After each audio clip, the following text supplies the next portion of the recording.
بسم اللہ الرحمن الرحیم۔ ایک نیک نوجوان اور ایک شہزادی۔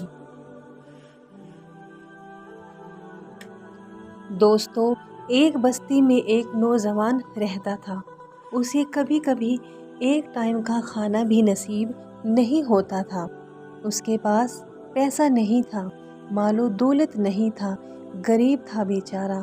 اس کے دل میں علم دین حاصل کرنے کا شوق چڑھا۔ علم دین حاصل کرنے کے لیے اس نے ایک مدرسے میں نام لکھوا لیا اور پڑھنے کے لیے جانے لگا۔ گاؤں والے، محلے والے اسے طعنہ دینے لگے کہ غریب انسان، تیرے پاس پیسے نہیں ہیں، مال و دولت نہیں ہے تو علم دین حاصل کرے گا؟ تو ایسا ہی رہنا چاہیے۔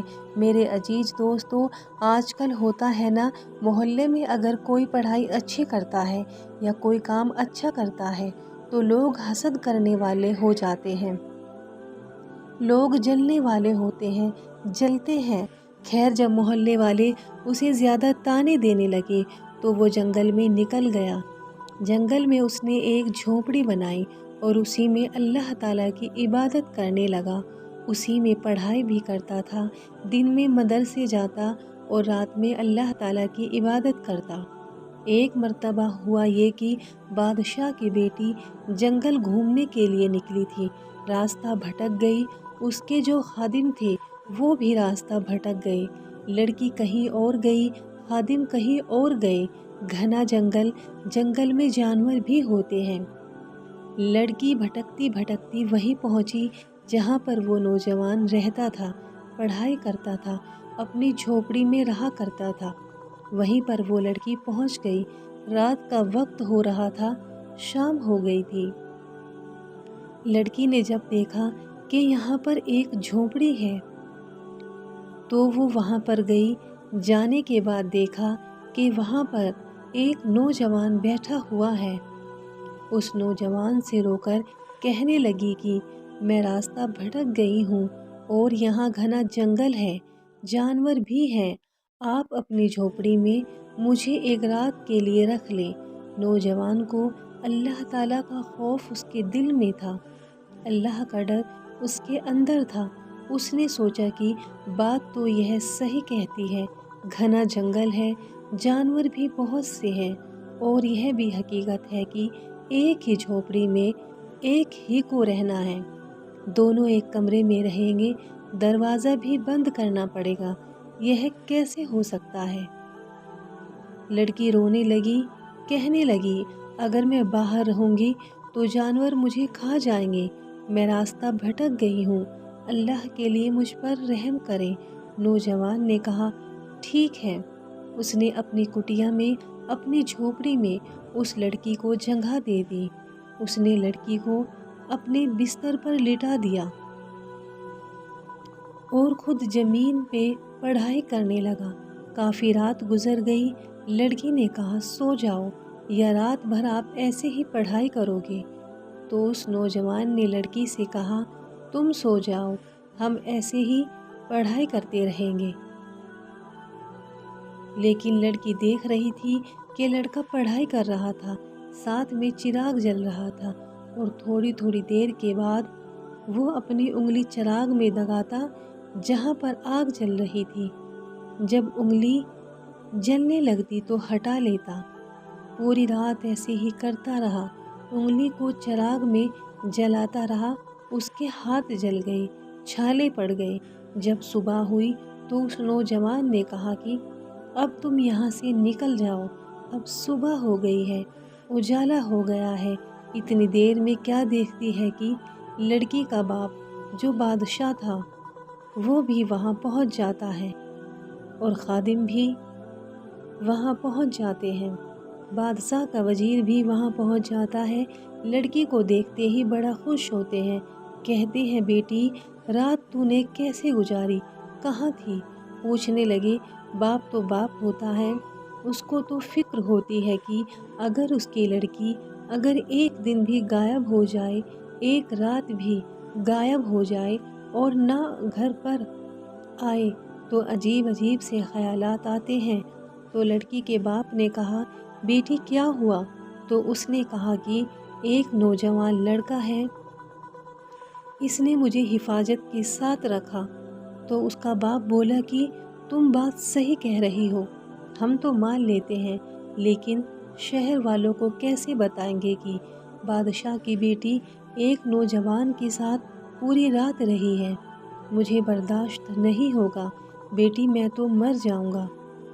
پھر بادشاہ نے کہا میں اس لڑکے کو قتل کروا دوں گا، نہ رہے گی بانس، نہ بجے گی بانسری، نہ ہی لڑکا رہے گا، نہ ہی لوگ تانا کشی کریں گے۔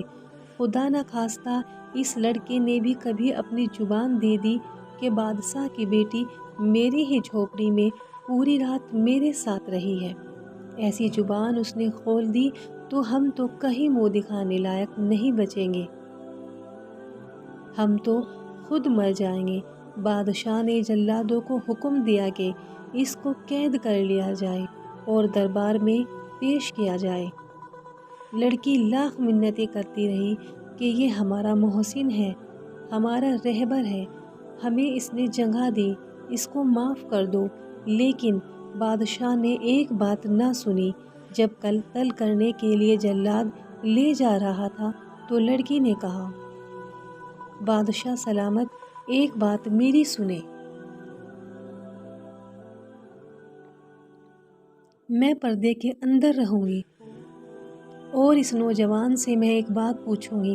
بادشاہ نے کہا ٹھیک ہے۔ ایک پردہ لگایا گیا، پردے کے پیچھے لڑکی، پردے کے ادھر وہ نوجوان۔ لڑکی نے پوچھا اچھا ایک بات بتاؤ، جب میں تمہاری جھوپڑی میں تھی، تم پڑھائی کر رہے تھے زمین پر بیٹھ کر، اور تم اپنی بار بار انگلی کو کیوں جلاتے تھے؟ اپنی انگلی چراغ میں کیوں ڈالتے تھے؟ کیوں جلاتے تھے؟ کیوں تم نے اپنے ہاتھوں میں چھالے کر لیے؟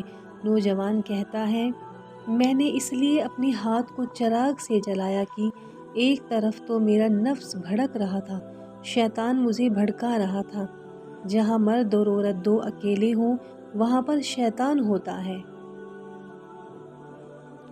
تو خواہش بڑھ جاتی ہے، تو مجھے شیطان بھڑکا رہا تھا کہ بد فعلی کر لے، بد فعلی کر لے۔ جب مجھے شیطان بھڑکا رہا تھا کہ بد فعلی کر لے، تبھی میں اپنی انگلی کو آگ میں ڈال دیتا تھا، چراغ میں لگا دیتا تھا، میری انگلی جل جاتی، پھر میں بیٹھ جاتا پڑھائی کرنے کے لیے۔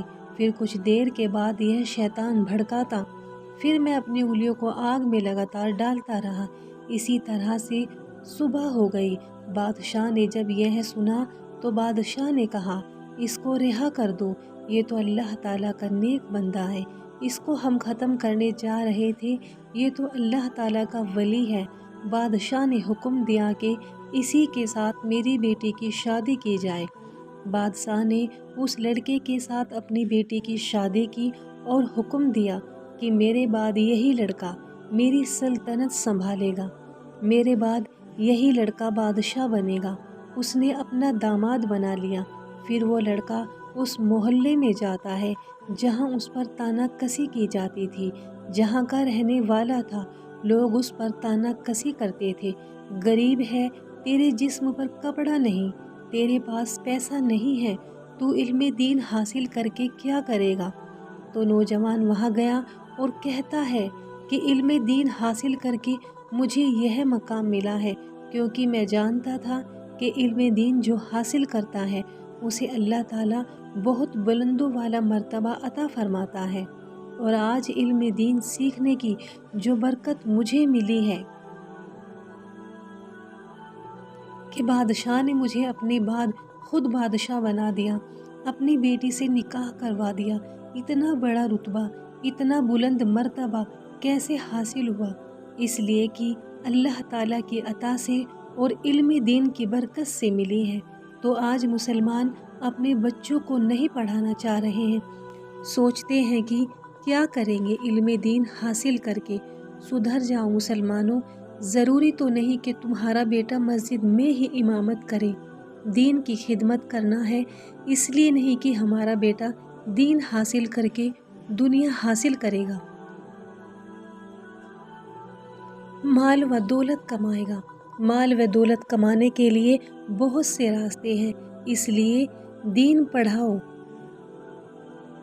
کہ ہمارا بچہ جب علم دین حاصل کرے گا تو ہماری دنیا تو سنور ہی جائے گی اور ساتھ میں آخرت بھی سنورتا ہوا نظر آئے گا۔ وہ بچے اپنے ماں باپ کی عزت نہیں کرتے اس لیے کہ ماں باپ نے انہیں علم دین نہیں سکھایا۔ آج تک کی تاریخ اٹھا کر دیکھ لو، جن کے ماں باپ نے اپنے بچوں کو علم دین سکھایا تو وہ کبھی بھی اپنے ماں باپ کے غدار نہیں بنے، ہمیشہ اپنے ماں باپ کے وفادار رہے۔ اور جب آپ نے اپنے بچوں کو علم دین سے دور کیا ہے تو اس کا نتیجہ بھگت رہے ہو کہ تمہارے بچے تمہیں گھر سے نکال رہے ہیں۔ اس لیے دوستو، اپنے بچوں کو علم دین سکھاؤ، سنت مصطفیٰ صلی اللہ علیہ وسلم سکھاؤ۔ اور یہ بات تو آپ جانتے ہی ہوں گے کہ ہر مسلمان پر، چاہے وہ مرد ہو یا عورت،